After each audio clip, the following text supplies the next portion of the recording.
কি আসসালামু আলাইকুম। ওয়ালাইকুম আসসালাম ওয়া রাহমাতুল্লাহ।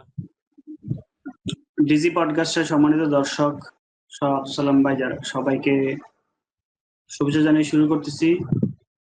আবারও সালাম, আসসালামু আলাইকুম। আশা করি সবাই ভালো আছেন। আমরা আজকের পডকাস্টে খুবই গুরুত্বপূর্ণ কথা বলবো, ইসলাম এবং নারী।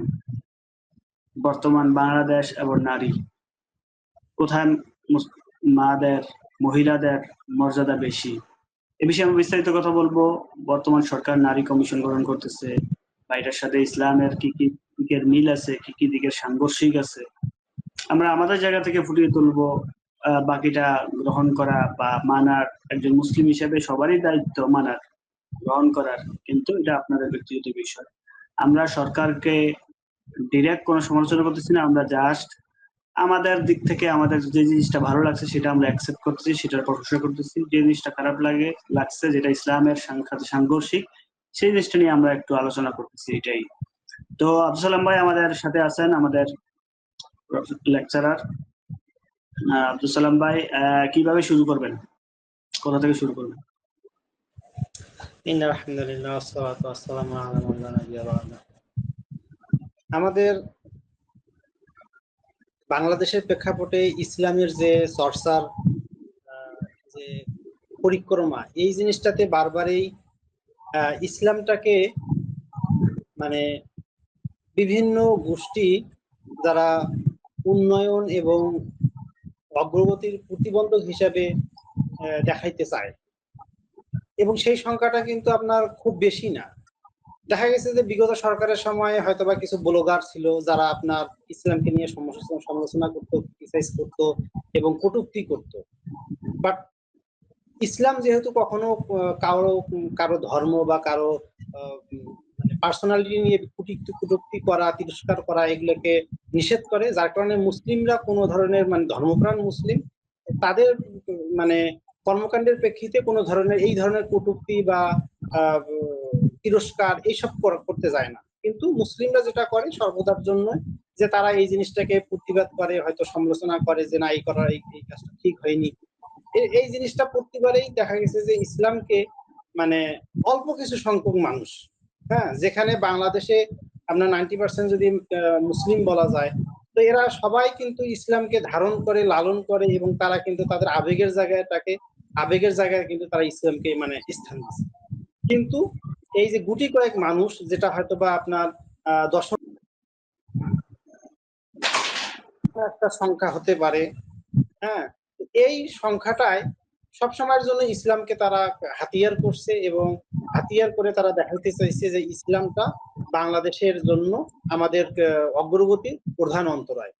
তো এই জিনিসটা মানুষের যে একটা ভুল, মানে তারা একটা মানুষকে ভুল মেসেজ দিতে চায়, এবং সেক্ষেত্রে আমাদের যারা ধরেন ইসলাম সম্পর্কে কম জ্ঞান রাখে, অথবা আধুনিকতায় যারা আধুনিক চেতনায় যারা উজ্জীবিত, তারা এইটাতে কিছুটা সংশয়ের মধ্যে পড়ে যায় যে ইসলামের কি তাহলে এই বিধানগুলা কি আসলেই আমাদের জন্য বর্তমান সময়ের মানে সময় উপযোগী কিনা, যেহেতু এটা 1400-1500 বছর আগের একটা দেওয়া বিধান। তো তারা কিন্তু একটা সংশয়ের মধ্যে পড়ে যায়, তাদের জ্ঞানের একটা ঘাটতি বা আধুনিক জীবনযাত্রার কারণে তারা এই জিনিসটা মানে তাদের কাছে অস্পষ্টতা তৈরি হয়, তারা বুঝতে পারে না। তো আজকে আমরা সেই জিনিসগুলো নিয়ে আলোচনা করতে চাই।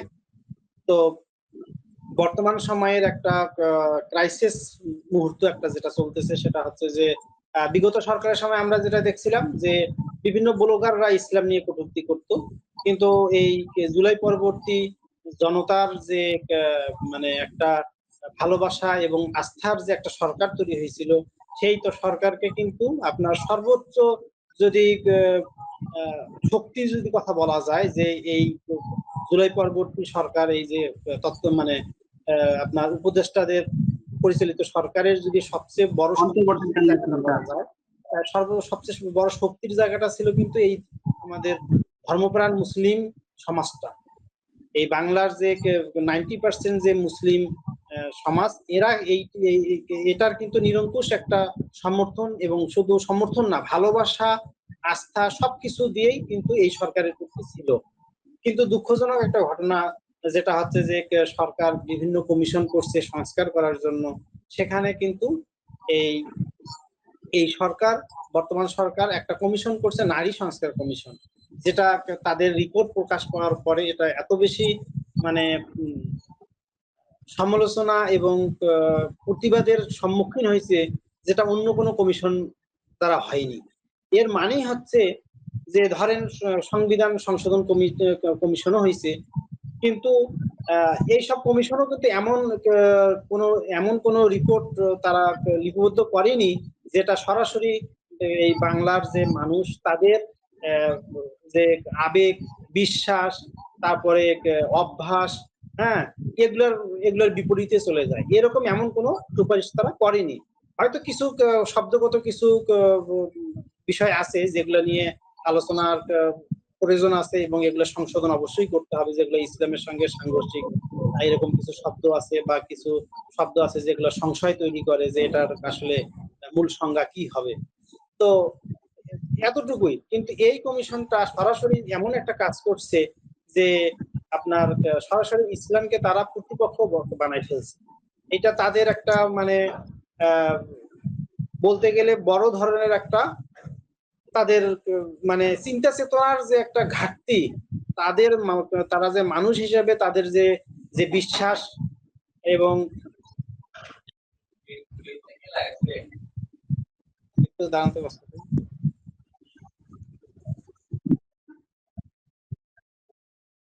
আসলে সালাম ভাই, আপনি দেখেন যে বাংলাদেশের প্রেক্ষাপটে বর্তমানে বর্তমানে যদি আমি বলি বাংলাদেশের প্রেক্ষাপটে আব্দুল সালাম ভাই এবং সম্মানিত দর্শক, দেখেন আমাদের বর্তমান যারা বাবা, তারা তাদের সন্তানদেরকে কিভাবে লালন পালন করবে। যারা এখন বাবা, পিতা, তারা যখন সন্তান ছিল, ছেলে ছিল, বাচ্চা ছিল, শিশু ছিল, তার বাবা মারা কিভাবে লালন পালন করছে। সালাম ভাই, আমি বলতেছিলাম যে বর্তমানে আপনি মনে করেন বাবা, আপনার সন্তানের আপনি কিভাবে লালন করছেন, আবার আপনার বাবা আপনাকে কিভাবে লালন পালন করছে, কয় টাকা খরচ করছে আপনার জন্য। আপনার বাবা আপনার জন্য খরচ করছে মাসে মনে করেন 2000 টাকা। আপনি এখন আপনার সন্তানের জন্য যখন লেখাপড়া করে খরচ করবেন মাসে 10,000 টাকা, 20,000 টাকা, ডাবলের ডাবল, 3 গুণ 4 গুণ। কিন্তু আমরা আমরা আমাদের বাবারে মান্য করতাম, গণ্য করতাম, কিন্তু আপনার ছেলেরা আপনার মান্য করে না, গণ্য করে না। আমার ছেলেরা আমার মান্য করে না, গণ্য করে না। এটা কারণটা কি? এটার কারণই হলো ইসলাম থেকে দূরে সরে যাওয়া, আমাদের সংস্কার, সভ্যতা, সংস্কৃতির মধ্যে পশ্চিমা কৃষ্টি কালচার ঢুকে যাওয়া, নারীদের মধ্যে পশ্চিমার কৃষ্টি কালচার, সাংস্কৃতিক মনোমানতা ঢুকে যাওয়া, বাংলাদেশি মুসলিম যে ভাববর্ণ সেটা দূর হয়ে যাওয়া। এই কারণেই কিন্তু মেয়ে তার বাবাকে খুন করতেছে। এই যে একটা মেয়ে মেয়ে বাবাকে দর্শন আখ্যা দিয়ে খুন করে ফেলছে, ধর্ষক আখ্যা দিয়ে। এটাই হলো নারীদের মেইন অবক্ষয় আমরা বলবো।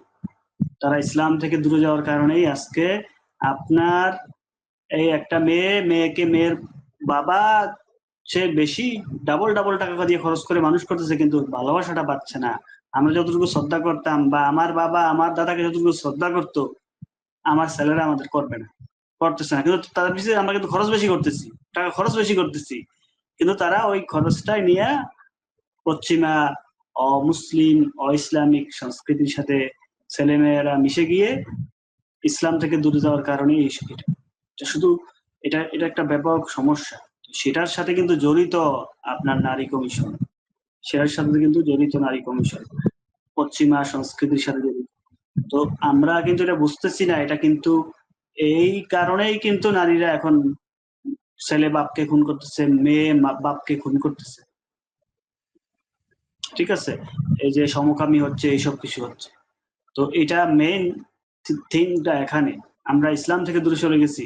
এখন যদি সরকার রায় আইন করে যেটাই করে, তারা মনে করতেছে ভালো, আমরা তো উন্নত হচ্ছি, আমরা পশ্চিমার মতো হচ্ছি, আমরা আমেরিকার মতো হচ্ছি, ইউরোপের মতো হচ্ছি, নারীকে স্বাধীনতা দিচ্ছি, কিন্তু সে তার মেয়েকে দ্বারা খুন হবে। ছেলের হাতে বাবা খুন হবে, এই জিনিসটা আমাদের মধ্যে বাড়তেছে। এটার একটাই কারণ, আমরা আমাদের বাঙালি ভাবাপন্ন, আমাদের মুসলিম ভাবাপন্ন, 90% মুসলমানদের ভাবাপন্ন যেই মন মানসিকতা, যে কৃষ্টি কালচার, সেটা থেকে দূরে সরে যাচ্ছি, ইসলামিক কৃষ্টি কালচার দূরে সরে যাচ্ছি, আমরা পশ্চিমা মুসলিমদের সংস্কৃতি গ্রহণ করতেছি। এটার সাথে কিন্তু সরকারেরও যে সংস্কৃতি, সরকারের যে সংস্কার, সেটার কিন্তু ওই দিকে তাদের নজর। তারা যদি ইসলামকে নজর দিত তাহলে কিন্তু দেশে শান্তি ফিরে আসতো। সালাম ভাই, জি কন্টিনিউ করেন আপনি। আপনি যে কথাগুলো বলছেন এটা তো আসলে সত্য কথা, কিন্তু বিষয়টা হচ্ছে যে তাদের যেহেতু শিক্ষাটা, এই যে আপনার নারী কমিশনের যে 10 জন সদস্য, তাদের যে সারা জীবনের যে শিক্ষা, সেটা হচ্ছে ইসলামের বিরুদ্ধে তাদের এক ধরনের শিক্ষা তারা পেয়ে আসছে, চর্চা করে আসছে এবং ধারণ করে তারা তাদের এই গোটা জীবনকে দিয়ে, যার কারণে তারা তাদের যে মানে সারা জীবনের যে একটা ইসলাম বিরোধী একটা মনোভাব তারা অর্জন করছে, সেইটার ফুল মানে প্রতিফলন তারা তাদের লিখিতভাবে এই রিপোর্টের মধ্যে তারা এটা উপস্থাপন করছে। এইটা হচ্ছে তাদের সমস্যা। এই 10 জন যে নারী, তাদের সমস্যা হচ্ছে এটা তাদের ব্যক্তিগত সমস্যা। তারা ইসলামটাকে ভুলভাবে তারা জানছে এবং তারা কিভাবে ইসলামকে প্রতিপক্ষ মানে হতে পারে তার যে লজিক গুলা তাদের আয়ত্ত করা দরকার, এই লজিক গুলা মূলত তারা সারা জীবনে অর্জন করছে।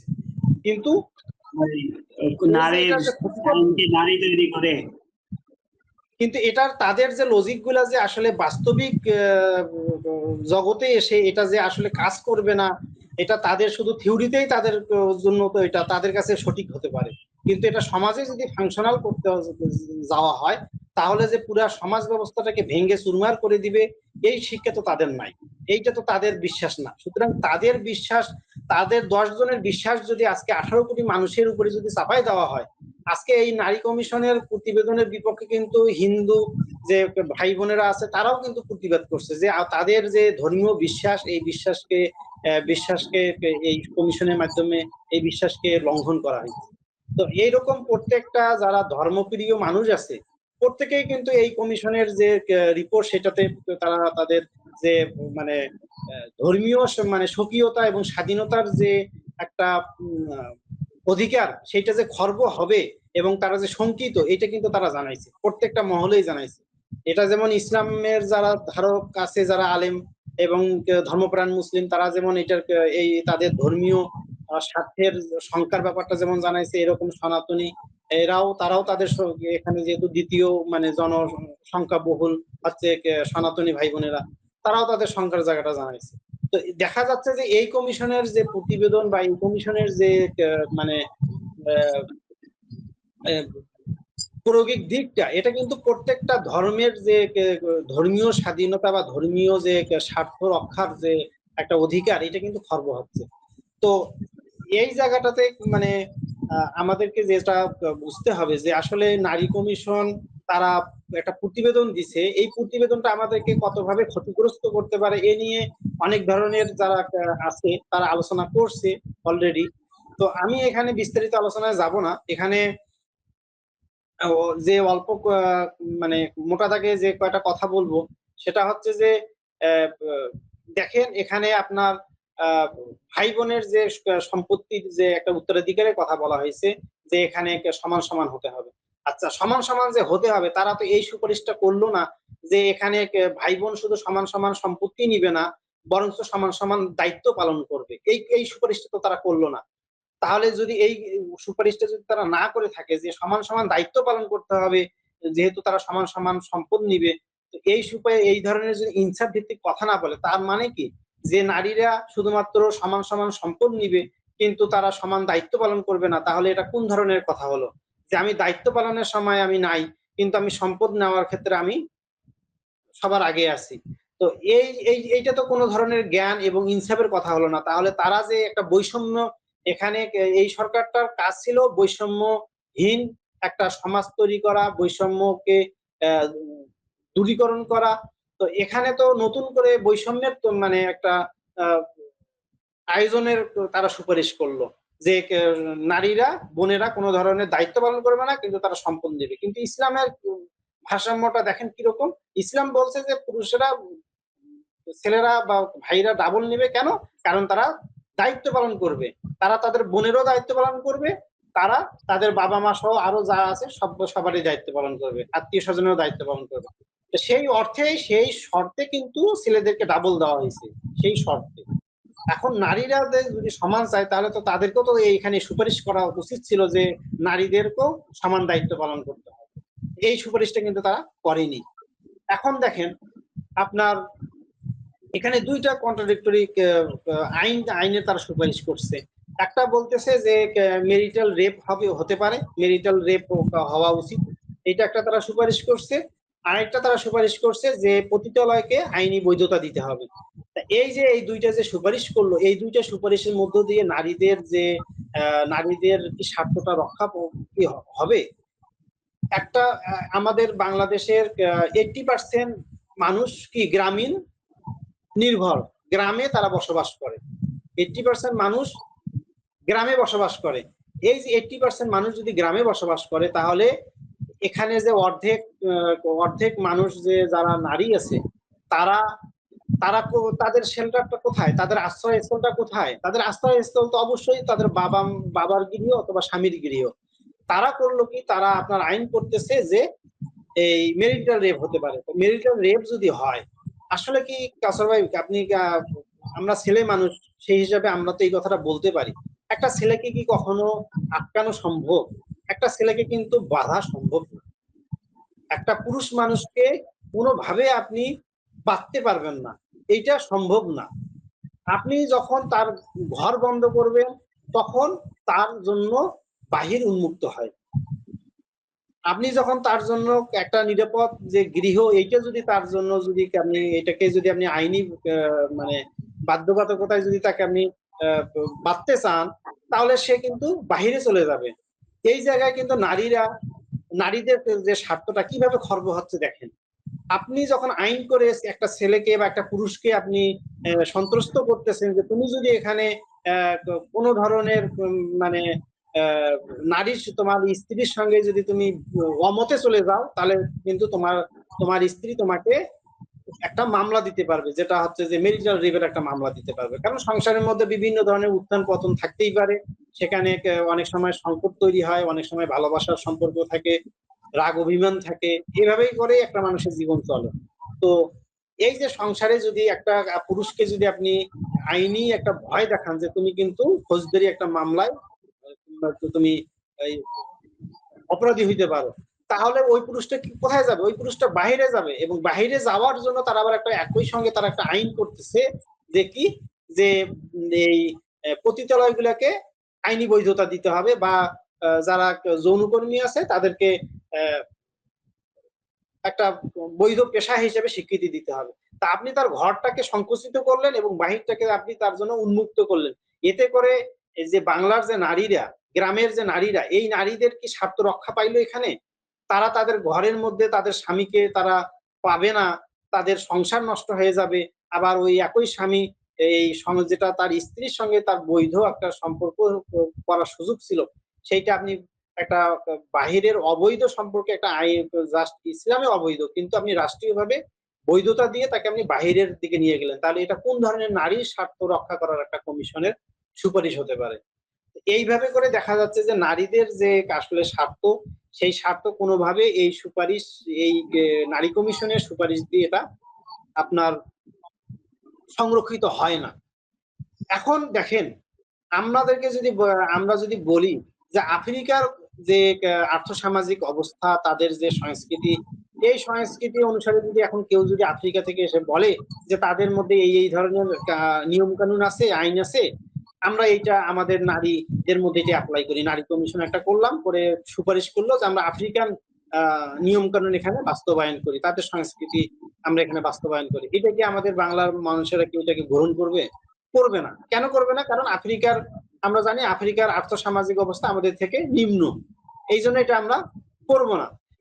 এইটা যেহেতু এখানে ফাংশনাল হবে না, তাদের সংস্কৃতিটা আমাদের কাছে ফাংশনাল হবে না। একইভাবে ইউরোপ এবং আমেরিকার দিক থেকে আমরাও আবার এক ধরনের নিচে অবস্থান করতেছি। তো তাদের সংস্কৃতি কি তাহলে আমরা তো ওদেরকে দেখতেছি যে তারা মানে অট্টালিকায় বসবাস করে, এটা বুঝি অনেক মধুর, আমরা ওই হিসাবে আমরা এটাকে দেখতেছি। কিন্তু ওইটা কি আমাদের দেশে ফাংশনাল করবে? করবে না। যেভাবে আফ্রিকা যদি আমাদের থেকে নিচু হওয়ার কারণে যদি ফাংশনাল না করে, ইউরোপ আমেরিকা আমাদের থেকে উচ্চ পর্যায়ে থাকার কারণে সেটাও আমাদের এখানে ফাংশনাল হবে না। কেন হবে না? কারণ ইউরোপ আমেরিকার লোকেরা আইন করে তারা তাদের দুনিয়াবি যে মানে ভোগ্য ব্যাপারগুলো আছে তারা সেগুলোকে গ্রহণ করছে, এবং তাদের যে ধর্মের যে মানে আইনটা সেগুলো তারা বাদ দিছে। কারণ সেই আপনার 1400-1500 শতাব্দীর দিকে যখন তাদের রেনেসা হয়, তখন তারা দেখছে যে আসলে পোপের মাধ্যমে তাদের যে সমাজ ব্যবস্থা ছিল সেই সমাজ ব্যবস্থা কোনোভাবেই তাদেরকে শান্তি দিতে পারতেছে না, তারা তাদের মানে স্বার্থ সংরক্ষণ হচ্ছে না। এই কারণে তারা সেখানে আন্দোলন করে বিদ্রোহ করে তারা পোপের যে সমাজ ব্যবস্থা সেটাকে ভেঙে দিয়ে তারা একটা আধুনিক সমাজ ব্যবস্থা, গণতান্ত্রিক সমাজ ব্যবস্থার আগমন ঘটাইছে। এটা তাদের সমস্যার জন্য তারা ধর্মীয় যে তাদের ধর্ম তাদেরকে তাদের যে দুনিয়াবী জীবনকে মানে সার্ভ করতে পারে নাই। এই সার্ভ করতে না পারার কারণে তারা যে তাদের ধর্মীয় জীবনকে তারা পরিত্যাগ করে দুনিয়াবী একটা জীবন ব্যবস্থা তারা তৈরি করে নিছে। এখন আমাদের দেশের তো আসলে আমাদের দেশের লোকেরা তো আর খ্রিস্টান না। আমাদের দেশে এমন একটা ধর্ম লালন করে যেই ধর্মটা ফাংশনাল, যেই ধর্মটা কার্যকারিতা আমরা প্রমাণিত। আমাদের সমাজ ব্যবস্থা এত সুন্দর যে ইউরোপ আমেরিকার সেই সমাজ ব্যবস্থা ওরা আফসোস করতেছে। তারা সন্তান নেওয়ার জন্য এখন তারা প্রণোদনা দিচ্ছে, ভাতা দিচ্ছে, কিন্তু তাদের সন্তান এখন আর নিতে কেউ আগ্রহী না। কারণ সন্তান ছাড়া তারা একটা স্বাধীন জীবনযাপন করতেছে, একটা ইজি জীবনযাপন করতেছে, এবং তারা পরিবার ব্যবস্থাও তাদের এখন আর প্রয়োজন হচ্ছে না, যে যার মতো করে তাদের জৈবিক চাহিদা পূরণ করতেছে। তো সুতরাং তাদের যে একটা পারিবারিক এবং সামাজিক শৃঙ্খলা ভেঙে ফেলছে, এইটা তো আমাদের দেশের ক্ষেত্রে এই জিনিসটা এইভাবে কাজ করতেছে না। আমাদের দেশে খুবই শৃঙ্খলিত ভাবে আমরা আমাদের পারিবারিক এবং সামাজিক যে ঐক্য এবং শৃঙ্খলা এটা আমরা বজায় রাখতে পারছি। কেন? কারণ আমরা ইসলাম আমাদের এই ধরনের একটা ফাংশনাল পথ দেখায় এবং আমাদেরকে পরিচালিত করে। তো এই জায়গাটা তো আসলে ওই ইউরোপ আমেরিকার যে থিওরি সেটা তো এখানে অ্যাপ্লাই আমরা চাই না, আমাদের দেশের জনগণ এটা চায় না। কারণ আমাদের দেশের যে জনগণ যে ধর্মকে লালন করে সেই ধর্মটা তাদেরকে সঠিকভাবে পরিচালিত করতে পারে। এখন এই যে যেই ধরনের আধুনিক মানে আধুনিক জীবনযাপনে যে এই 10 জন নারী যারা আধুনিক মতবাদের মানে বিশ্বাসী, তারা হয়তো ধর্মীয় তাদের ধর্ম তাদের মানে তারা ধর্মকে তাদের কর্তৃপক্ষ মনে করে কমিশনের সুপারিশ শুরু করছে।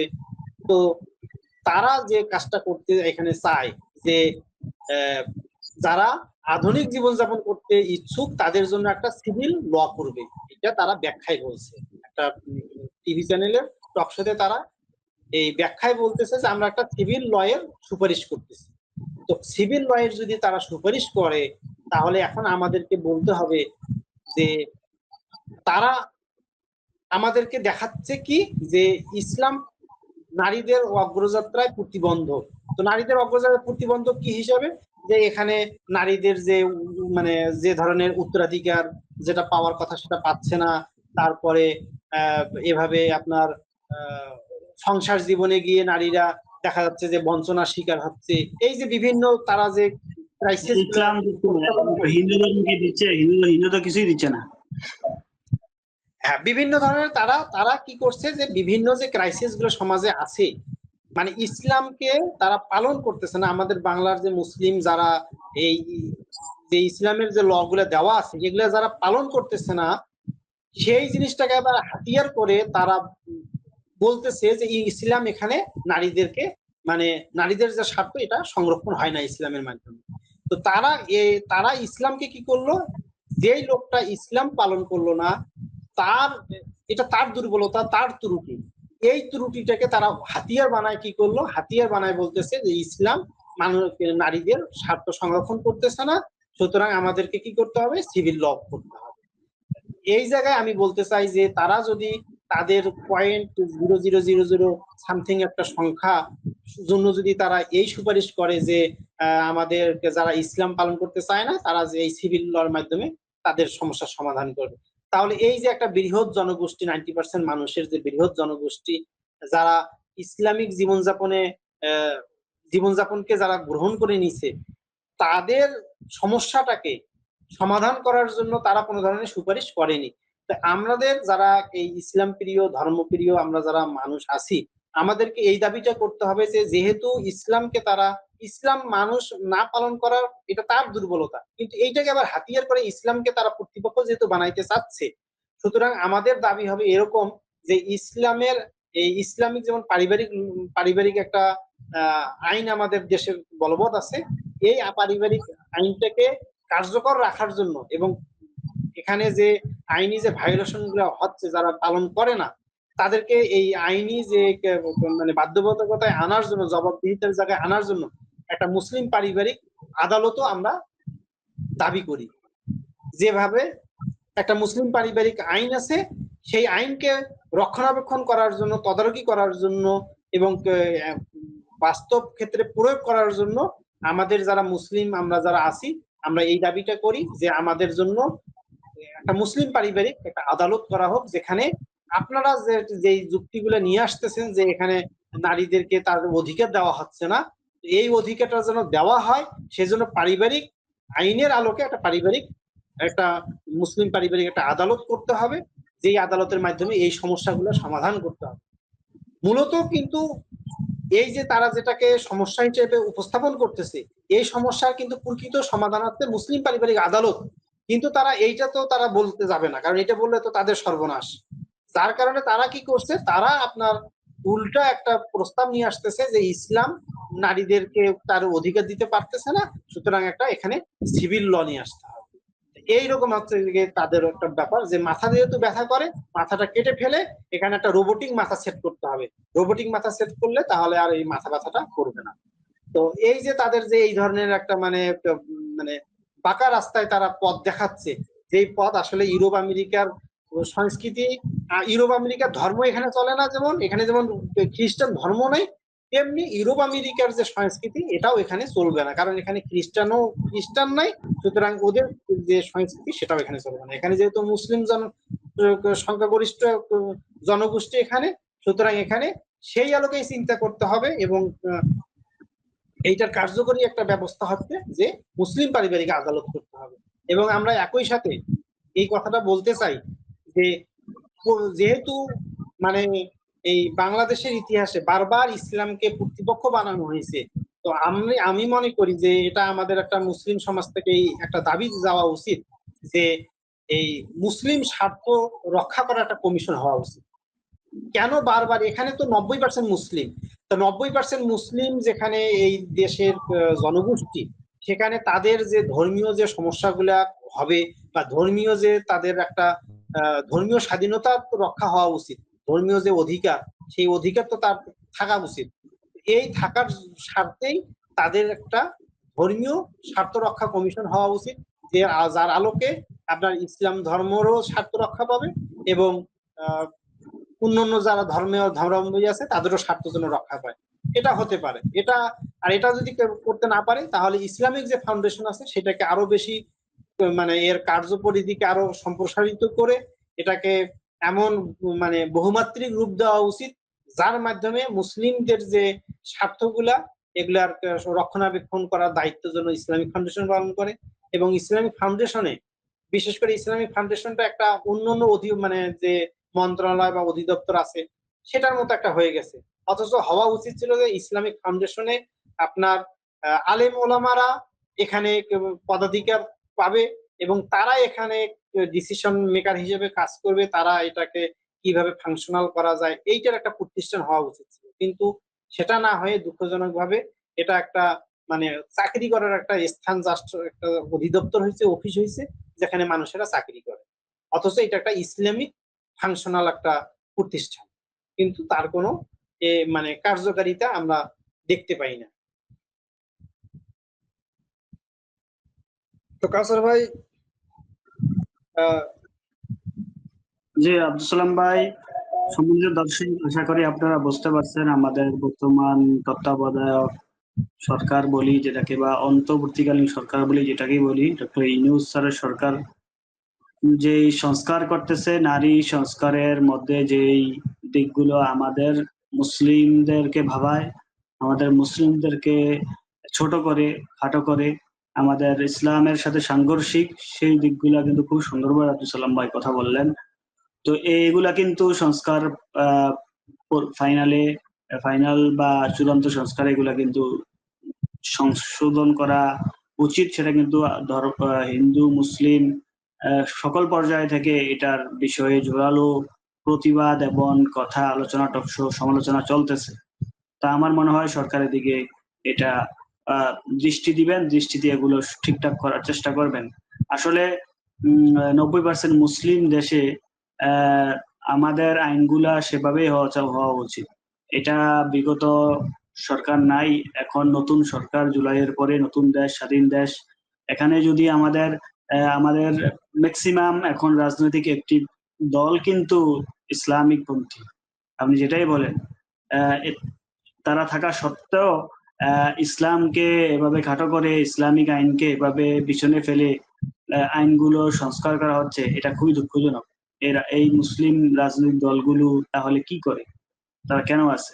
এটা খুবই দুঃখজনক। এগুলো আসলে সংস্কার করবে আশা করি, এগুলো সরকার শুনবে।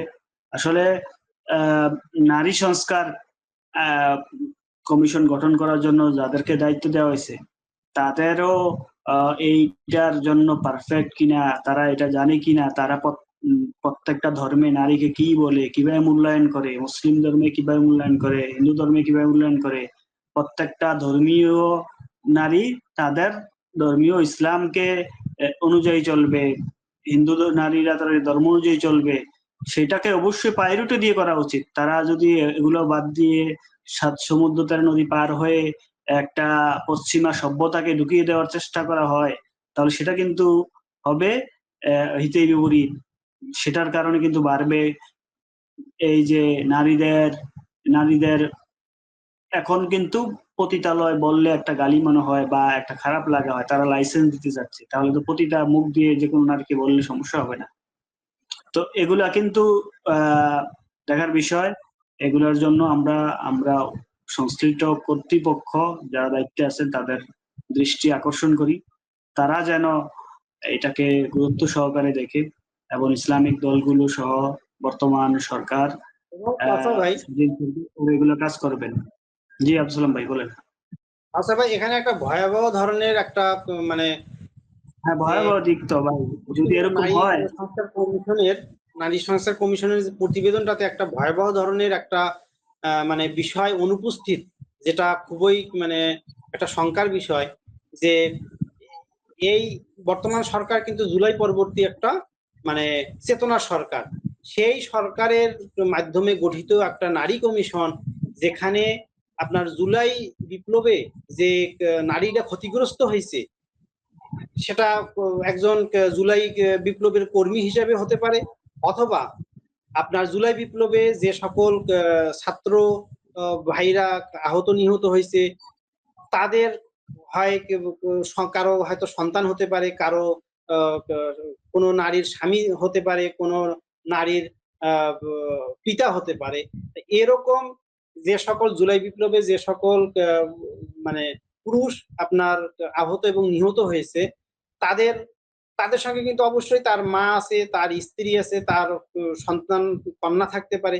এই যে নারীরা যে ক্ষতিগ্রস্ত হলো একটা পুরুষকে কেন্দ্র করে, একটা পুরুষ জুলাই বিপ্লবে সে শহীদ হয়েছে, তো তাকে কেন্দ্র করে এখানে আপনার তার মা থাকতে পারে, তার স্ত্রী থাকতে পারে, তার কন্যা থাকতে পারে। এই যে তিনটা শ্রেণীর যে নারী, যে একটা পুরুষকে কেন্দ্র করে যে আজকে যে ক্ষতিগ্রস্ত হলো, তো এদের এদের নিয়ে যে কোনো ধরনের সুপারিশ, এদের নিয়ে কোনো ধরনের আলোচনা কিন্তু এই কমিশনে নাই।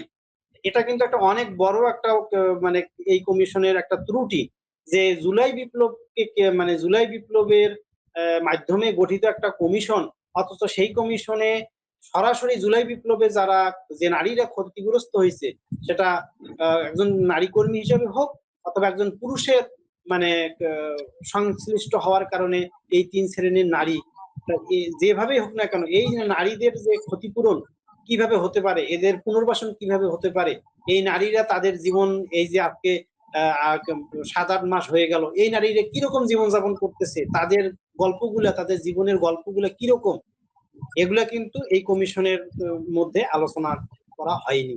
এটা কিন্তু অত্যন্ত একটা মানে অনেক বড় ত্রুটি, যে জিনিসটা এভাবে আলোচনা হচ্ছে না, এটা মিডিয়া গুলাতে এভাবে আলোচনায় আসতেছে না। তো এই জিনিসটা আসা উচিত যে এই কমিশনের একটা বড় ত্রুটি এই জিনিসটা, এবং একই সঙ্গে তো মুসলিম স্বার্থগুলার ত্রুটি আছে। এখন এই পর্যায়ে আমি বলতে চাই, আমাদের ইসলামিক যে নেতৃবৃন্দ আলেম আছে, তাদের এখানে কিছু মানে ঘাটতি হয়। ঘাটতিগুলো কিরকম? ইসলামের যে ইসলামকে আক্রমণ করে কথাবার্তা বলা, কটূক্তি করা, তিরস্কার করা, এটা আজকে নতুন না, এটা পূর্বে থেকেই চলে আসতেছে। বিগত সরকারের সময়ও এই ঘটনাগুলো ঘটছে, এবং এই ঘটনাগুলোতে হেফাজতে ইসলামের মতো একটা সংগঠনকে অনেক বড় ত্যাগ স্বীকারও করতে হয়েছে শাপলা চত্বরের ঘটনায়। কিন্তু এর পরেও দুঃখজনক বিষয় হচ্ছে যে আলেমরা বা এই যে ইসলামিক যে নেতৃবৃন্দ আছে, এনারা সবসময়ের জন্য কেন যেন এনারা যে কোনো একটা ইস্যু যদি আসে বাংলাদেশে, এই ইস্যুটার পিছনে এনারা মানে ছোটে, যে এই ইস্যুটাকেই মানে একটা ইস্যু এখন আসছে, এই ইস্যুটা নিয়ে তারা এখন প্রতিবাদ করতেছে, এরপরে আপনার আরেকটা ইস্যু আসতেই পারে, তো আরেকটা ইস্যু আসছে, এখন আরেকটা ইস্যু, এই ইস্যুটা কি আমার এই বর্তমান ইস্যুর থেকে গুরুত্বপূর্ণ না কম গুরুত্বপূর্ণ, এইটা আমি বিবেচনা করলাম না। এখন আমি করলাম কি, এই প্রথম ইস্যুটাকে বাদ দিয়ে এখন আমি দ্বিতীয় ইস্যুটাতে চলে গেলাম। এইভাবে করে এই যে বারংবার ইস্যু চেঞ্জ করা, অথবা আমার যে অ্যাটেনশন আছে, আমার যে মনোযোগ আছে, আমার যে এজেন্ডা আছে, এই যে এজেন্ডাকে বারবার যে রূপ মানে পরিবর্তন করা, এইভাবে করে কিন্তু কখনো একটা দাবি দেওয়া আদায় হয় না। তো দাবি দেওয়া আদায় করার জন্য বিগত সরকার থেকে শুরু করে এই জুলাই বিপ্লব প্রত্যেকটা আন্দোলনেই দেখাই দিচ্ছে যে কিভাবে আমাকে আন্দোলনগুলো আমাকে করতে হবে, আমাকে আমার দাবিটা আদায় করে নিতে হবে, এটা কিন্তু আমাকে দেখাই দিচ্ছে। যেমন ধরেন, আপনার বিগত সরকারের সময় কি করলো, যে গণজাগরণ মঞ্চ করলো, গণজাগরণ মঞ্চের মাধ্যমে তারা তারা আদালতের একটা রায়কে তারা প্রভাবিত করলো। আদালতের রায়টা ভিন্ন কিন্তু হইতে পারতো, কিন্তু গণজাগরণ মঞ্চের ওই ফাঁসি চাইয়ের কারণে পরের দিন কিন্তু ঠিকই আদালত এই রায়টা দিয়ে দিছে যে ওকে অমুকের ফাঁসি দেওয়া হলো। তো এই যে এইভাবে করে তারা কিন্তু একটা আদালতকে প্রভাবিত করছে বা প্রেশারাইজ করছে।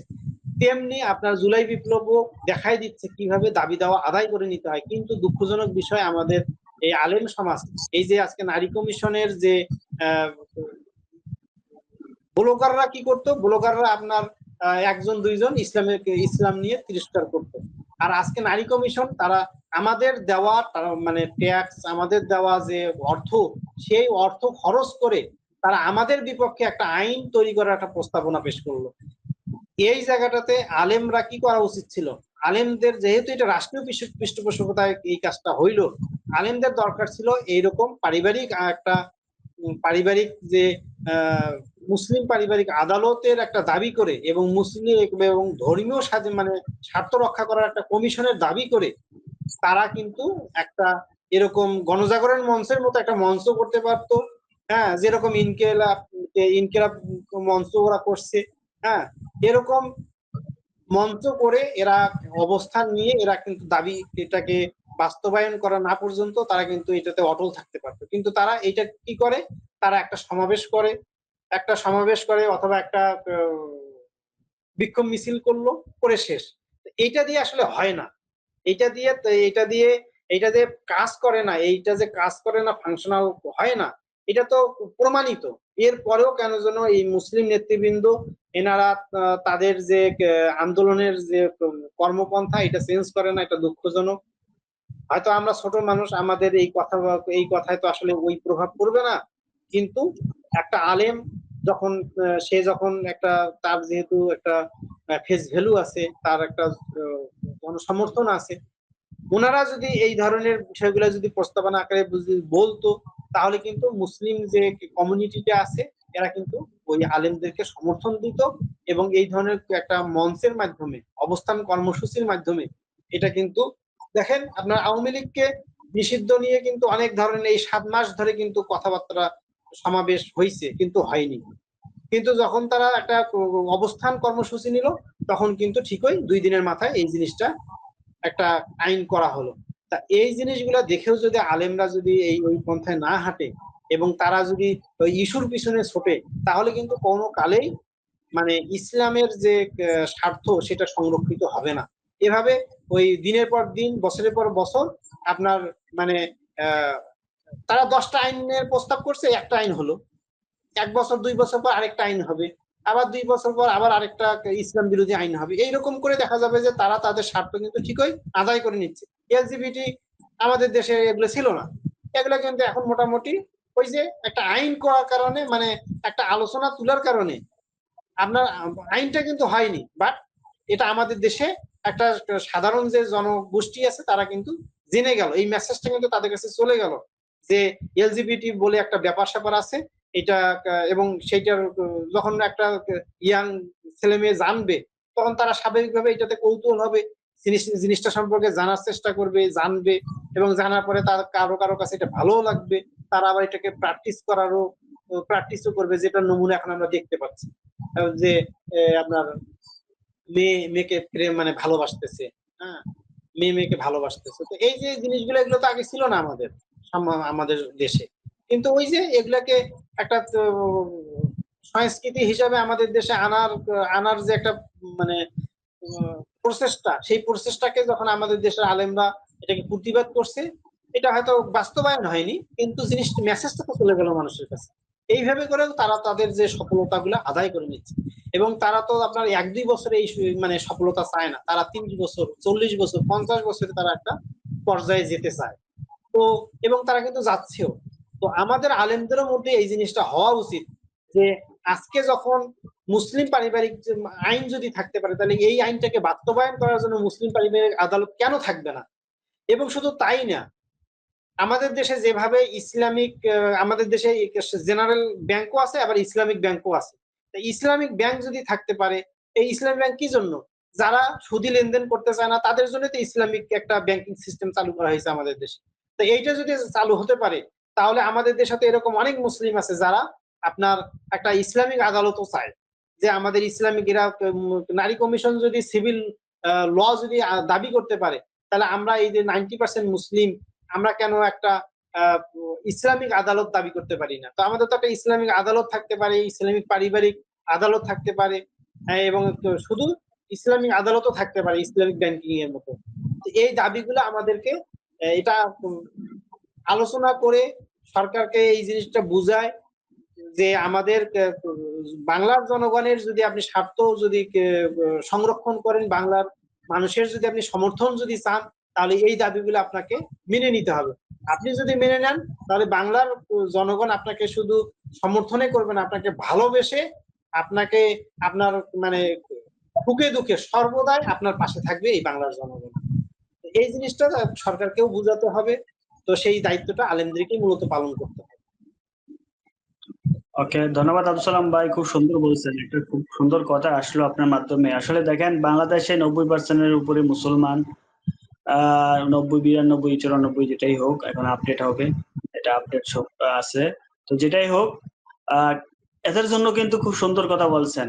ইসলামিক ব্যাংকিং ব্যবস্থা আছে প্রত্যেকটা ব্যাংকে, সিটি ব্যাংক বা ইসলামী ব্যাংক, ডাচ বাংলা ব্যাংক, অগ্রণী ব্যাংক, সরকারি বেসরকারি সব ধরনের ইসলামিক ব্যবস্থা আছে। মোবাইল ব্যাংকিং অ্যাপসেও বিকাশেও ইসলামিক বিকাশ আছে, ইসলামিক নগদ আছে। তাহলে এই 90% মুসলমানের দেশে কেন সরকার একটা ইসলামিক আইন বা আদালত করতে পারে না? এটাও সময়ের দাবি, এটাও করা উচিত। আমার মনে হয় এটা করা উচিত মনে হয় না, এটা করা দরকার। যদি ইসলামিক মুসলমানদের জন্য ইসলামিক ব্যাংকিং করা যায়, তাহলে প্রত্যেকটা ক্ষেত্রে কোনো ইসলামিক সেক্টর থাকবে না। ইসলামিক নারীদের ল, ইসলামিক পুরুষদের ল, ইসলামিক একটা আদালত অবশ্যই থাকতে পারে। আমার মনে হয় আমরা কোনো রাজনৈতিক ব্যক্তি না, আমরা সুশীল সমাজ থেকে কথা বলতেছি, টিচার মানুষ, কিন্তু আমাদের কথাগুলো কতদূর যাবে সেটাও জানি না। তবে আমরা চাই যদি একজন মানুষের কাছেও যায়, যারা এই দায়িত্বে আছেন, সরকার সংস্কার করতেছেন, আমাদের যদি প্রত্যেকটা সেক্টরে ইসলামিক নামে আলাদা আলাদা করে দেয়, Islamic banking, Islamic mobile, Islamic তাহলে ইসলামিক হাসপাতাল থাকতে পারে, সবকিছু থাকতে পারে, তাহলে অবশ্যই ইসলামিক একটা ল থাকা উচিত। মুসলমানদের জন্য আলাদা সেপারেট থাকা উচিত। আপনারা যদি অমুসলিমদেরকে এতই জায়গা দিতে চান বা নারীদের এত স্বাধীনতা দিতে চান, তাহলে মুসলমানদের জন্য আলাদা আইন করে অন্য নারীদেরকে স্বাধীনতা যেভাবে ইচ্ছা দেন, সমস্যা নাই। কিন্তু যারা ইসলামকে মানতে চায় তারা যেন মুসলিম আইনটা ফলো করতে পারে। সেই সুযোগ করা উচিত। আমরা আমাদের জায়গা থেকে সুশীল মানুষ হিসেবে আমরা নারী আমাদের কথাগুলো কমিশন যদি বলবো। সিভিল লয়ের যদি দাবি করতে পারে, তাহলে আমরা মুসলিম কমিউনিটি তো অবশ্যই আমরা ইসলামিক, আমরা যেহেতু ইসলামকে ধারণ করি, লালন করতে চাই, তো আমরা তো আমাদের যে স্বার্থটা এটাও তো দেখতে হবে রাষ্ট্রকে। সুতরাং আমাদের জন্য ইসলামিক একটা আদালত তৈরির একটা ব্যবস্থা করেন, যেটার মধ্যে দিয়ে যারা ইসলাম চর্চা করতে চায়, ইসলামের সমাধান চায়, তারা যেন ওখান থেকে সমাধান নিতে পারে, সমাধান নিতে পারে। ওকে, খুব ভালো একটা উদ্যোগ কথা বলছেন। আমরা সংশ্লিষ্ট কর্তৃপক্ষের কাছে এই আবদারও রাখবো, এই দাবি এই দাওয়া রেখে আমরা আজকে এখানে বিদায় দিব। আব্দুল সালাম ভাই, শেষে কি বলতে চাচ্ছেন? আমাদের মেসেজগুলো আসলে আমরা খুব ছোট জায়গা থেকে আমরা আমাদের কথাগুলো বলি, তো এই কথাগুলোর আসলে কোনো ধরনের যে শক্তিশালী কোনো ভিত্তি নাই।